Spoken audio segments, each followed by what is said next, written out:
गडचिरोली जिल्ह्यातील शिक्षण क्षेत्रातील शालार्थ आयडी घोटाळा सध्या चौकशीच्या कटघऱ्यात असताना जिल्ह्यातील विद्याभारती कन्या हायस्कूल गडचिरोली व विद्याभारती हायस्कूल गोगाव अडपल्ली या दोन्ही शाळांमध्ये पदभरती करताना अनियमितता व गैरव्यवहार आढळून आल्याने संबंधित संस्थेची सखोल चौकशी करा अशी मागणी वंचित बहुजन आघाडीचे जिल्हा महासचिव राजरतन मेश्राम यांनी गडचिरोलीचे जिल्हाधिकारी यांना निवेदनाच्या माध्यमातून केली।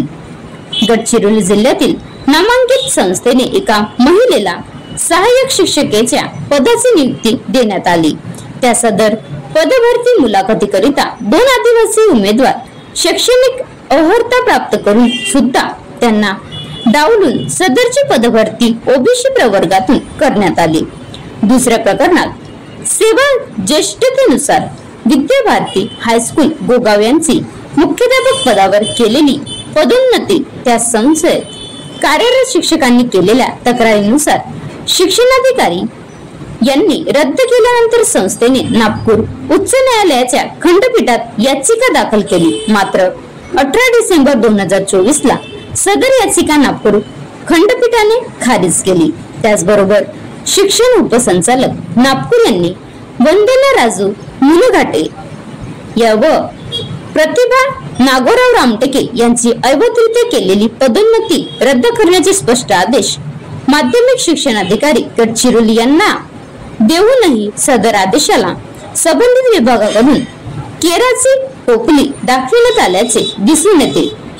महाराष्ट्रातील विविध जिल्ह्यात शालार्थ आयडी घोटाळ्याचे प्रकरण गाजत असताना गडचिरोली जिल्ह्यातील नामांकित संस्थेत झालेल्या पदोन्नती व नियुक्तीच्या अवैधतेवर शासनाची मेहर नजर कशासाठी असा सवाल वंचित बहुजन आघाडीने निवेदनाच्या माध्यमातून उपस्थित केला।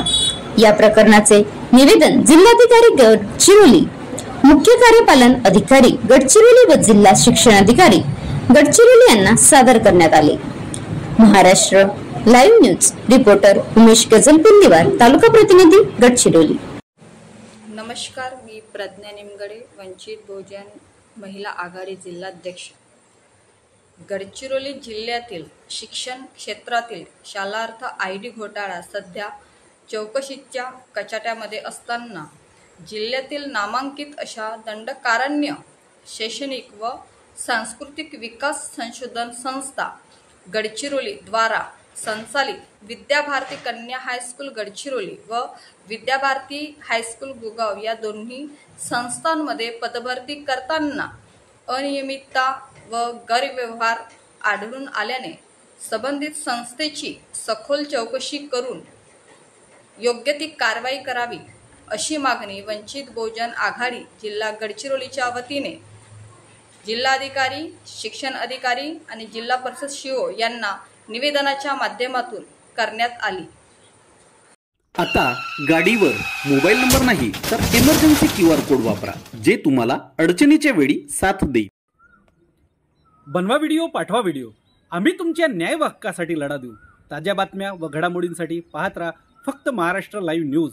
आजच आमच्या चॅनलला सबस्क्राईब करा, शेअर करा, कमेंट करा आणि हो, बेल आयकॉन दाबायला विसरू नका। जय महाराष्ट्र।